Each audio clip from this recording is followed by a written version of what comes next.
क्या हुआ, कोई बात हो गई है? इससे पहले ऐसा कभी नहीं हुआ था कि शाहनवाज़ की मतलब नवीन ने इसे स्माइल ना दी थी। इसका कोट उतार कर हैंग नहीं किया था। शाहनवाज़ इसके रवैये का नोटिस लेता हुआ इससे पूछने लगा, आपको याद है चंद दिन पहले मैंने बताया था कि एक लड़का हनी से इसका नंबर मांग रहा था और उस लड़के ने मुझसे काफ़ी बदतमीज़ी भी की थी। शाहनवाज़ वो लड़का अजहार था। नवीन शाहनवाज़ को देखती हुई उसके सामने चेयर पर बैठ कर शाहनवाज़ को बताने लगी, अजहार अजहार ने हुनैन इसका नंबर मांगा था। शाहनवाज़ को नवीन की बात सुनकर काफ़ी हैरत हुई, क्योंकि शाहनवाज़ अपने बेटे की सरगर्मियों से वाकिफ़ था। वो पीने पिलाने के चक्कर में मुलविस रहता, मगर लड़कियों से दोस्ती काफ़ी लिमिट में रखता। क्यों, वो लड़का आपका बेटा है तो आपको यकीन नहीं आ रहा मेरी बात का? नवीन शाहनवाज़ को देखती हुई पूछने लगी, मैंने ऐसा कब कहा कि मैं तुम्हारी बात पे यकीन नहीं कर रहा? अच्छा उठो, यहाँ आओ। शाहनवाज़ ने नवीन को चेयर से उठाकर रूम में मौजूद सोफ़े पर लाकर बिठाया और खुद भी इसके पास बैठा। शाहनवाज़, कोई मेरे बारे में कुछ भी बात करे मुझे शायद इतना बुरा नहीं लगेगा, मगर कल आज़ाद ने हनी के मुताबिक बहुत गलत बात बोली है। आप हनी से मेरी अटैचमेंट जानते हैं। मेरी बहन मुझे बेहद अजीज़ है। आज़ाद की बातों को लेकर मैं काफ़ी डिस्टर्ब हो गई हूँ। नवीन शाहनवाज़ को कल रात आज़ाद की बोली हुई बातें बताने लगी, जिसे सुनकर शाहनवाज़ के माथे पर नागवार लकीर वाज़ेह हुई। तुमने मुझे कल रात ही क्यों नहीं बताया ये सब? नवीन के मुंह से आज़ाद की बातें सुनकर शाहनवाज़ को आज़ाद पर गुस्सा आने लगा। मैं आपको रात को डिस्टर्ब नहीं करना चाहती थी, मगर इस वक्त आपको ये सब कुछ इसलिए बता रही हूँ ताकि मैं और हनी आगे जाकर डिस्टर्ब ना हो। एक बात और भी, आज़ाद को हम दोनों के मुताबिक शक हो गया है। नवीन परेशानी से देखती हुई शाहनवाज़ को बोली, तो शाहनवाज़ ने इससे नवीन का हाथ थामा। मुझे अंदाज़ा है इस बात से कि आज़ाद को कहीं न कहीं से हमारी मुतालिक ताल्लुक़ का भिनक पड़ गई है। खैर, तुम्हें आज़ाद की बातों को लेकर परेशान होने की ज़रूरत नहीं है। मैं सँभाल लूँगा सब, और हुनैन से तो मुतालिक भी तुम बेफ़िक्र हो जाओ, मैं सोचता हूँ कुछ। शाहनवाज़ की बात सुनकर नवीन थोड़ा रिलैक्स हुई। मैं आपके लिए कॉफ़ी मंगवाती हूँ। नवीन मुस्कुराकर सोफ़े से उठने लगी। कॉफ़ी बाद में मंगाना, पहले यहाँ आओ। उसको उठता हुआ देखकर शाहनवाज़ अपने बाजू फैलाता हुआ बोला, तो नवीन मुस्कुराकर उसके सीने से लगी। आपकी बार 2 दिन कैसे गुजर गए, बिल्कुल मालूम ही नहीं हुए। नवीन दुबई में गुजरे हुए पल याद करके शाहनवाज़ से बोली, मैं भी बिल्कुल यही सोच रहा हूँ। अब जल्द से जल्द कुछ कर सोचना पड़ेगा। शाहनवाज़ नवीन को बाहों में लेकर कह रहा था कि अचानक इसके रूम का दरवाज़ा खुला। वो दोनों ही बौखला गए और पीछे हटे। आज़ाद रूम के अंदर दाखिल हुआ। ये क्या तरीका है, इस तरह किसी के रूम में दाखिल हुआ जाता है? शाहनवाज़ सोफ़े पर बैठा रहा, जबकि नवीन फ़ौरन खड़ी हो गई थी। इस तरह यूँ अचानक आने की कोई वर्कर तो हिम्मत नहीं कर सकता था। आज़ाद को देखकर नवीन का मुँह हलक तक कड़वा हो गया। डैड, ये ऑफ़िस किसी दूसरे का नहीं बल्कि मेरे बाप का है। ओह, गलत बोल गया। जितना ये ऑफ़िस आपका है इतना मेरा भी है। क्या कुछ पर्सनल काम हो रहा था? काफ़ी घबरा गए थे आप? अज़हर तनफ़ीदी निगाहों से नवीन को देखता हुआ शाहनवाज़ की कुर्सी पर जा बैठा।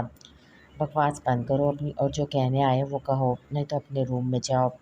शाहनवाज़ इसकी बात पर भड़कता हुआ बोला, बात तो करनी थी आपसे डैड, मगर किसी दूसरे के सामने नहीं।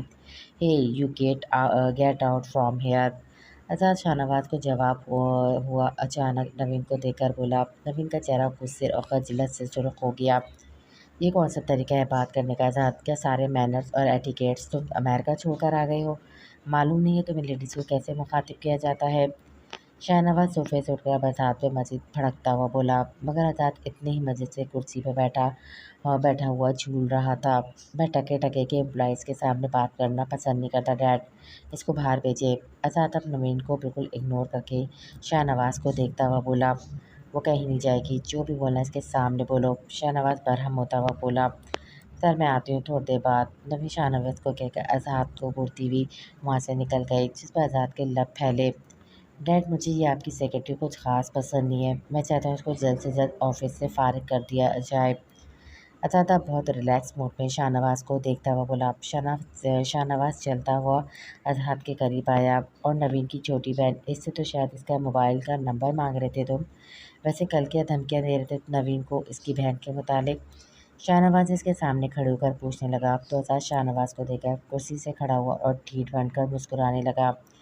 हनी की बात कर रहे हैं आप? वो तो बहुत क्यूट सी है, शक्ल भी शायद इसकी अपनी माँ पर ही गई है, जबकि आपकी सेक्रेटरी ने यकीनन अपने बाप के नक्श चुराए होंगे।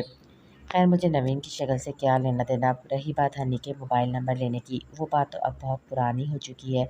अब तो मैं कुछ और ही सोच रहा हूँ। वैसे मैं आपको बता दूँ, कल मैंने नवीन को धमकी नहीं दी थी, इसे वार्न किया था। मगर अफसोस इसने मेरी वार्निंग को धमकी समझा। शायद अब कुछ छोटा मोटा ट्रेलर दिखाना पड़ेगा।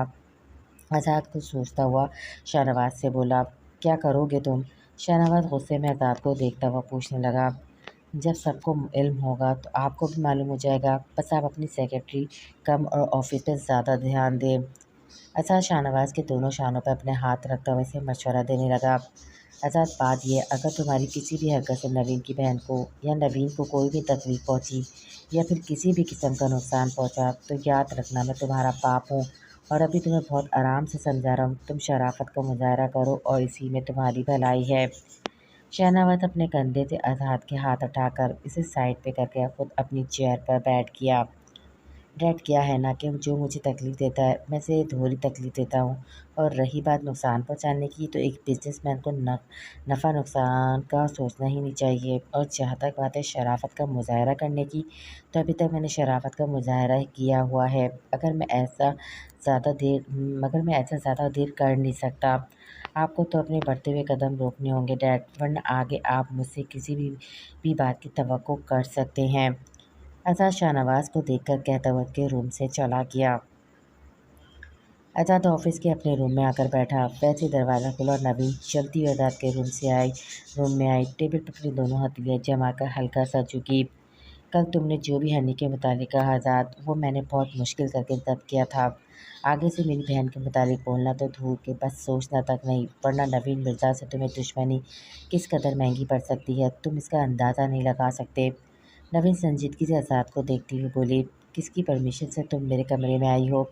ये मेरे बाप का रूम नहीं है, और ना ही मैं अपने बाप की तरह मुलाज़िमों को मुँह लगाना पसंद करता हूँ, बल्कि इन्हें इनकी औकात में रखता हूँ। ये बात आइंदा के लिए याद रखना। एक बात और भी याद रखना नवीन मिर्ज़ा, अगर तुमने अपनी राहों का तयन दुरुस्त सिंपल नहीं किया तो तुम मेरे मुंह से बोले हुए अल्फाज तो जैसे तैसे बर्दाश्त कर गई, लेकिन अगर तुमने अपनी हरकतें नहीं छोड़ी तो जो मैं तुम्हारी बहन के साथ करूँगा वो तुम्हारे लिए बर्दाश्त करना बहुत मुश्किल हो जाएगा। चलो अब दफ़ा हो जाओ मेरे रूम से। आज़ाद इसको संजीदगी से बोलता हुआ एक बार फिर कुर्सी पर रिलैक्स होकर बैठ गया। तुम्हें अपने मुलाज़िमों को मुँह लगाना पसंद नहीं है ना आज़ाद? अब तुम देखना कि ये टके की मुलाज़िमा कैसे तुम्हारे सर पर नाचती है। नवीन मिर्ज़ा चीज़ क्या है, इसकी औकात क्या है, इसका तुम्हें बहुत जल्द अंदाज़ा हो जाएगा। आज़ाद नवीन को बोलती इसके कमरे से बाहर निकल गई, जबकि आज़ाद लाइटर से सिगरेट सुलगाता हुआ नवीन की बोली हुई बातों पर सोचने लगा। शाहनवाज, मुझे आपसे ज़रूरी बात करनी थी। लंच के बाद शाहनवाज एक फ़ाइल में गुम था। जब नवीन अपनी टेबल से उठकर शाहनवाज की टेबल पर आई, बोलो मैं सुन रहा हूँ। शाहनवाज ने फ़ाइल एक तरफ रखी और नवीन की तरफ मुतवज्जा हुआ। मुझे हनी के मुतालिक आपसे ज़रूरी बात करनी थी शाहनवाज। नवीन शाहनवाज को देखकर बोली, बोलो क्या कहना चाहती हो तुम हनी के बारे में? शाहनवाज गौर से नवीन को देखता हुआ पूछने लगा। शाहनवाज, मैं खुशी साहब मैनेजर के बेटे राफे से हनी की शादी करना चाहती हूँ। वो अच्छा सुलझा हुआ लड़का है, प्लीज़ आप इस सिलसिले में खुशी साहब से बात करें। नवीन शाहनवाज को देखते हुए बोली, सच तो ये था कि वह साथ की बातों से डर चुकी थी और उन्नयन के लिए कोई रिस्क नहीं लेना चाहती थी। आर यू सीरियस नवीन? मुझे हैरत हो रही है तुम्हारे इस हिचकिचाना बात पर। हुनैन की उम्र ही क्या है, इतनी छोटी सी उम्र में तुम इसकी शादी के बारे में कैसे सोच सकती हो? आखिर ऐसा क्या मसला दरपेश आ गया है? शाहनवाज को जैसे नवीन की सोच पर हैरत हुई। शाहनवाज, आप मेरी टेंशन नहीं समझ सकते, मुझे आपके बेटे से खौफ महसूस हो रहा है। वो हनी के साथ कुछ भी। नवीन परेशान होती हुई शाहनवाज को देखकर बोली, आज़ाद कुछ नहीं कर सकता हुनैन के साथ, और शादी इन सब मसलों का हल नहीं होता। मैंने तुम्हें कहा है ना कि मैं हुनैन के मुतालिक सोचूंगा। यकीन करो कुछ बेहतर ही सोचूंगा। अब रिलैक्स हो जाओ। शाहनवाज नवीन को यकीन दहानी कराता हुआ बोला तो नवीन मुस्कुराकर उठने लगी, मगर आंखों के आगे अंधेरा छाया तो वो दोबारा टेबल पर पकड़कर चेयर पर बैठ गई। क्या हुआ, तुम ठीक हो? शाहनवाज उठकर नवीन के पास आया और उसके कंधे पे हाथ रखकर फिक्रमंदी से पूछने लगा, आप सिर्फ हनी का मसला हल करें, बाकी दूसरे मसले मैं खुद सॉल्व कर लूँगी। नवीन शाहनवाज को देखकर लापरवाह अंदाज में बोली, क्या मतलब लूँ मैं तुम्हारी इस बात का? क्या सॉल्व करोगी तुम? नवीन यहाँ मेरी तरफ देखो और मुझे बताओ कि क्या बात है। शाहनवाज एक उम्र गुजार चुका था। यूँ अचानक नवीन का चक्कर आना, अपना दिल चुराना बहुत कुछ समझा रहा था। आपको एहतियात से काम लेना चाहिए था शाहनवाज। खैर मैं आपको इस वक्त कोई टेंशन नहीं देना चाहती। आज सुबह ही मुझे मालूम हुआ है आई एम प्रेग्नेंट। मैं कल ही गायनाकोलॉजिस्ट से अपॉइंटमेंट लेकर इस प्रॉब्लम को सॉल्व करती हूँ। नवीन अब नरमी से होती शाहनवाज का हैरत ज़दा चेहरा देखने लगी। इतनी बड़ी बात तुम मुझे सुबह बताने की बजाय अब बता रही हो नवीन, तुम होती कौन हो ये फैसला करने वाली? ये बच्चा मेरा है, ये मैटर मेरा है, इसको कैसे सॉल्व करना है मैं तुमसे बेहतर जानता हूँ। शाहनवाज जिसे नाराज़ होता हुआ बोला और वो अपना हैंग किया हुआ कोट पहन रहा था। पहले कितने मसले आ गए, ये बात बताकर मैं आपको टेंस नहीं कर सकती थी। और उस मसले का सलूशन मैंने निकाल लिया है, वक्त और हालात के हिसाब से यही सूटेबल है। नवीन शाहनवाज को देखकर खुद भी कुर्सी से उठती हुई बोली, नवीन तुम्हें हमारा बच्चा मसला लग रहा है?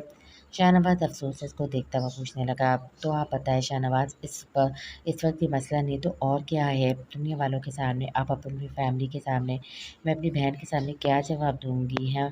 नवीन अब सीरियस होकर शाहनवाज से पूछने लगी, जो सच है हम वही जवाब देंगे और तुम कोई उल्टी सीधी हरकत नहीं करोगी। अभी और इसी वक्त तुम मेरे साथ अपने प्रॉपर चेकअप के लिए चल रही हो। शाहनवाज नवीन को देखता हुआ बोला, ठीक है मगर इस वक्त हम कहीं नहीं जा रहे। आज आज़ाद का फर्स्ट डे है ऑफिस में। वैसे भी मैं कल का अपनी फ्रेंड डॉक्टर शहला से अपॉइंटमेंट ले लेती हूँ। वो गायनाकोलॉजिस्ट है। मैं इसी को चेकअप करवाना चाहती हूँ, यही ठीक रहेगा। नवीन शाहनवाज का कोट उतार कर वापस हैंग करती हुई बोली, आज आज़ाद का ऑफिस में दूसरा दिन तो वो सारी फाइल्स मंगवा कर खुशी साहब मैनेजर से ऑफिस की मालूमात और वर्कर्स के बारे में जानकारी ले रहा था। थोड़ी देर पहले इसने लैपटॉप पर मौजूद सेव डेटा और सारी फंडिंग चेक की थी। खुशी साहब आप कल लंच ब्रेक के बाद एक मीटिंग ऑर्गेनाइज़ करें जिसमें ऑफिस के तमाम वर्कर की शमूलियत लाजमी हो। मैं तमाम वर्कर के सामने इनके रूबरू होकर इन्हें अपने काम का अंदाज़ और कुछ कवायद बताना चाहता हूँ। ये फाइल्स मैंने देख ली है। परसों जो टेंडर हमारी कंपनी को मिला है, मुझे इसकी सारी डिटेल्स आधे घंटे में अपने टेबल पर चाहिए। आज़ाद ने खुर्शीद साहब को बोलते हुए लैपटॉप पीछे खिसकाया, जिस पर वो पिछले 1 घंटे से नज़र जमाए हुए थे। और वो अपना सर झुक पीछे चेयर टेक कर आंखें बंद करता हुआ कुर्सी पर झूलने लगा। खुर्शीद साहब आज़ाद का इशारा समझ के कमरे से निकल गए। अभी से चंद सेकंड ही गुजरे थे, आज़ाद का मोबाइल बजने लगा। आज़ाद ने आंखें खोलकर अपने मोबाइल की स्क्रीन को देखा। इसे वाजिद कॉल कर रहा था। वाजिद इसके ऑफिस का ही एक वर्कर था जिससे आज़ाद की कल मुलाकात हुई थी। इससे अपना तारुफ करवाते हुए आज़ाद को अपनी वफादारी का भी बताया कि वो ऑफिस के मुतालिक हर अंदर बाहर के मामले और ऑफिस की हर छुपी हुई बातों पर नज़र रखे हुए हैं। आज़ाद इसके चेहरे पर छाई कमीनगी देखकर समझ गया, लेकिन वो सही बोल रहा था। वो ऐसे ही कामों में माहिर इंसान है। तभी आज़ाद ने इसको एक नए काम पर लगा दिया। हाँ वाजिद बोलो, कैसे कॉल आई मिलाई? अचानक कॉल रिसीव करता हुआ वाजिद से पूछने लगा, सर छोटा मुंह और बड़ी बात, मगर खबर बहुत ज़रूरी है और बहुत बड़ी है, इस वजह से आपको कॉल मिलाई। वाजिद थोड़ा हिचकिचाता हुआ बोला, बिल्कुल कोई भी टाइम पर बात करने वाले लोग पसंद नहीं मुझे, काम की बात कराओ फ़ौरन। आज़ाद बेजार होता हुआ इससे बोलने लगा, सर शाहनवाज सर और नवीन मैडम आधे घंटे पहले ऑफिस से निकले थे, मगर वो इस वक्त एक हॉस्पिटल में, मेरा मतलब है मैरिडेंटी होम में मौजूद हैं।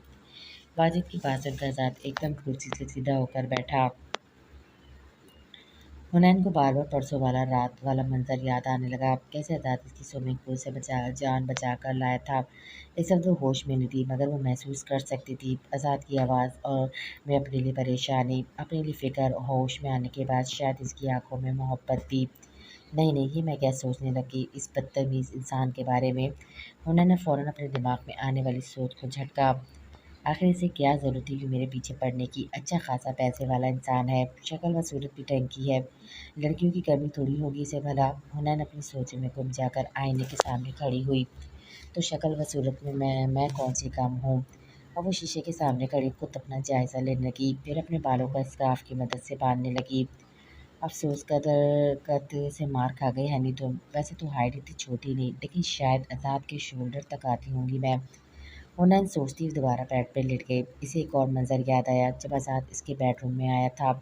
तुम मुझे बता, तुम मेरे किस स्टाइल से इम्प्रेस हो गई? आज़ाद के बोले गए अल्फाज हुनैन को याद आए, साथ ये भी कि वो इसके कितने नज़दीक खड़ा था। उसकी बोलती हुई नज़रें हुनैन ने अपना निचला होंठ दाँतों से दबाया। नज़दीक तो वो मेरे परसों रात को भी था। इसके मुंह से आती हुई अजीब सी स्मेल शायद ड्रिंक की थी। ये सोच आते ही हुनैन का दिल बुरा होने लगा। मुझे और कुछ भी सोचना नहीं चाहिए इसके मुतालिक। इसकी क्लास में और मेरी क्लास में नुमाया फ़र्क है। वो ड्रिंक करता है हर आम बिगड़े हुए अमीरजादों की तरह। यकीनन इसे लड़कियों से फ्रेंडशिप का भी शौक होगा। कई गर्लफ्रेंड्स होंगी इसकी। हुनैन मज़ीद बददिल हुई। और सबसे बढ़कर आप ही के सामने मैं अपनी सोच ज़ाहिर कर भी नहीं सकती। वो सीधा-सीधा मेरा गला दबाने में देर नहीं लगाएँगी। डोरबेल की आवाज़ पे उन्होंने घड़ी में टाइम देखा। नवीन के ऑफ़िस से आने का टाइम हो गया था और वो दरवाज़ा खोलने लगी। शुक्र है परसों रात पार्टी से वापसी पर ड्राइविंग के दौरान नवीन ने इससे ज़्यादा पूछताछ नहीं की। सिर्फ नवीन ने इतना पूछा था कि वो पानी में कैसे गिरी, जिस पर हुनैन ने उसे बताया कि इसका पाँव स्लिप हुआ था और आज़ाद ने इसको बचाया। आज़ाद इस जगह पर कब आया, क्या कर रहा था, ये इसे नहीं मालूम। न जाने वो असली बात क्यों छुपा गई थी और ये भी नहीं बता सकी कि आज़ाद उनके फ्लैट में भी आ चुका है। परसों रात को ड्राइविंग के दौरान न जाने क्या सोचकर नवीन ने हुनैन को बताया कि आज़ाद इसके बॉस का बेटा है। हुनैन को महसूस हुआ जैसे नवीन और कुछ भी बोलना चाह रही थी मगर वो खामोश रही। तुम हुनैन ने दरवाज़ा खोला तो आज़ाद को अपने सामने खड़ा पाया। हुनैन ने हैरानगी से उसे पूछा। उसके चेहरे पर संजीदगी छाई हुई थी और वो जवाब देने की बजाय पूरा दरवाज़ा खोलकर फ्लैट के अंदर दाखिल हुआ और दरवाजे को लॉक कर दिया। 6 बजे उमूमन अब्बास ऑफिस से घर आ जाता था। वो थोड़ी देर पहले ही घर आया था। विंडो से उसकी नज़र घर के लॉन में पड़ी। इसे कोमल चेयर पर बैठी हुई नजर आई। अब्बास किचन में चला गया। एनकेसी की सफाई तो मैट कर जाती थी मगर खाना ज़्यादातर वो खुद ऑफिस से आने के बाद बनाता था। वजह ने एक दो बार इसे पेशकश की थी कि वो यहाँ आकर इनके साथ खाना खा लिया करे मगर इसे सहूलत से इनकार कर दिया। अभी वो किचन में ही मौजूद कुकिंग कर रहा था। काम करने की आदत वैसे भी इसको शुरू से ही थी। जब से इसने होश संभाला था अपने पास अपने पेरेंट्स के अलावा किसी दूसरे रिश्ते को नहीं देखा था। मगर थोड़ा बड़ा होकर से मालूम हुआ इसके पेरेंट्स ने लव मैरिज की थी जिसकी वजह से इनसे कोई नहीं मिलता था, ना ही किसी से कांटेक्ट था। 4 साल पहले इसका अपने पेरेंट्स के साथ इत्तेफाक से पाकिस्तान आना हुआ मगर हालात की सतम सिर्फ ये हुई वहाँ इसकी मदर की डेथ हो गई। तब इसने फर्स्ट टाइम अपने रिश्तेदारों को देखा, अपनी खाला, मामू, चचा और उनके बच्चों को भी। दिया से भी इसकी तभी मुलाकात हुई थी। वो उसकी खाला की बेटी थी और एक अच्छी नेचर की लड़की भी। यही वजह थी कि अपने फादर के साथ पाकिस्तान से वापसी के बाद भी इसका दिया से कांटेक्ट रहा। खाना तैयार हो चुका था। अब्बास दोबारा लिविंग रूम में आया, बेडरूम में जाने लगा। दोबारा से खिड़की से लॉन में देखा। कोमल अब दोनों हाथ पांव ऊपर किए चेयर पर बैठी थी। इसे बेडरूम में जाने का इरादा तर्क किया और बाहर निकलकर लॉन की तरफ आ गया। होमी बीबी प्लीज़ खा लेना, आपकी मेडिसिन का टाइम हो गया है। अब्बास कोमल के पास पहुंचा तो कौसर कोमल के पास खड़ी इसकी मिन्नतें कर रही थी कि वो अपनी दवा खा ले। तुम गंदी आंटी हो, चली जाओ, कोमी कभी तुमसे ये कड़वी मेडिसिन नहीं खाएगी। कोमल ने कौसर कौसर को देखकर चिढ़ते हुए कहा। कौसर अब्बास को देखने लगी। क्या बात है भाई कौसर, आप क्यों हमारी कौमी बीबी को तंग कर रही हैं? अब्बास कौसर से पूछता हुआ कोमल के बराबर वाली चेयर पर बैठा। सर कौमी बीबी मेडिसिन नहीं ले रही है, जिद कर रही है कि आज़ाद सर को बुलाया जाए। आज़ाद सर ने जब से ऑफिस ज्वाइन किया है वो ठीक तरह से उन्हें टाइम नहीं दे पा रहे हैं। इसी वजह से कौमी बीबी मुझसे नाराज़ हो गई हैं। कौसर ने सारी बात अब्बास के सामने रखी। ये मोटी कौसर झूठ बोल रही है। ये अकेले में कौमी बीबी से बात नहीं करती, कौमी बीबी से खेलती भी नहीं है। कौमी बीबी को डराती भी है कि खाना नहीं खाया तो तुम्हें रूम में बंद कर दूंगी, अगर शावर नहीं लिया तो वॉशरूम में बंद कर दूंगी। ये अकेले में कौमी बेबी पर बहुत गुस्सा करती है। इसके बड़े बड़े दांत और नाखून नहीं है मगर ये मोटी पूरी चुड़ैल है। कोमल ने अब्बास के सामने कौसर की सारी पोल पट्टी खोल दी, जिस पर कौसर शर्मिंदा होने लगी। बुरी बात होती है कोमी, ऐसे किसी को नहीं कहते। कौसर लाए कोमी बीबी की मेडिसिन मुझे दीजिए और आप यहाँ से जाएं। अब्बास ने कोमल को टोकते हुए कौसर से हाथ बढ़ाकर मेडिसिन ली जो कौसर अब्बास पर थमाकर वहाँ से चली गई। अब कौमी कौसर से मेडिसिन नहीं खाएगी बल्कि अपने फ्रेंड से खाएगी। अब्बास ने शीशी खोलकर एक टैबलेट निकाली और हथेली पर रखकर कोमल की तरफ बढ़ाई, जिसे कोमल ने अब्बास के हाथ पर अपना हाथ रखकर नीचे फेंक दी। फ्रेंड्स ऐसे नहीं होते, फ्रेंड्स अच्छे होते हैं, वो साथ में खेलते हैं और बातें भी करते हैं, इनके साथ मज़ा भी आता है। तुम गुस्सा करते हो और डांटते भी हो। कौसर मोटी आंटी चुड़ैल है और तुम मूंछों वाले अंकल। कोमल ने अब्बास से नाराज़ होकर शिकवा किया और अब्बास ने अपने लिए तारीफ़ी कलमात सुनकर इसे घूरा। सिर्फ एक कोमी छोटा बेबी है, बाकी तो सब आंटी और अंकल है। अच्छा अब ये मेडिसिन लो जल्दी से, आज के बाद ना मैं गुस्सा करूँगा ना डांटूंगा। अब्बास ने दूसरी टैबलेट अपनी हथेली पर रखकर इसकी तरफ बढ़ाई। कोमल ने हाथ मारकर दोबारा वो टैबलेट गिरा दी। कोमल, अब्बास ने गुस्से में इसका नाम लेकर इसे घूरा। देखा, तुम अभी भी कोमी पर गुस्सा कर रहे हो, कोई कोमी बेबी से प्यार नहीं करता। कोमल को रोना आने लगा। तो यार तुम प्यार करने वाली हरकतें भी तो करो। अच्छा सॉरी, अब गुस्सा नहीं करूँगा, प्रॉमिस। ये मेडिसिन ले लो अच्छे बच्चों की तरह। वैसे भी कोमी बहुत प्यारा सा बेबी है। अब्बास ने कोमल को बहलाते हुए दोबारा टैबलेट निकाल कर इसकी तरफ बढ़ाई। कोमल ने एक बार फिर हाथ मारकर इसे फेंक दी।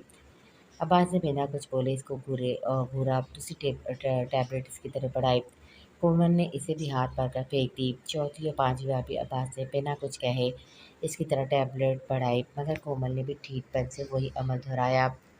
एक बार फिर अब्बास ने शीशी से टैबलेट निकाली और अपनी हथेली पर रखकर कोमल की तरफ बढ़ाई। कोमल ने जैसे ही इस पर हाथ मारना चाहा, अब्बास ने फौरन मुट्ठी बंद कर ली और दूसरे हाथ से कोमल का हाथ नरमी से पकड़ा और मेडिसिन इसके मुंह की तरफ बढ़ाई। अगर कोमी को अपने फ्रेंड के साथ फुटबॉल खेलना है तो वो ये टैबलेट फटाफट खाएगी। अब्बास ने ये टैबलेट इसके मुंह में डाली और पानी का गिलास इसके हाथ में थमाया। अब अपने कहे के मुताबिक अब्बास को कोमल के साथ फुटबॉल खेलना थी। आज कोमल खुश थी क्योंकि अब्बास आज अंकल से दोबारा इसका फ्रेंड बन गया था, वो भी अच्छा वाला।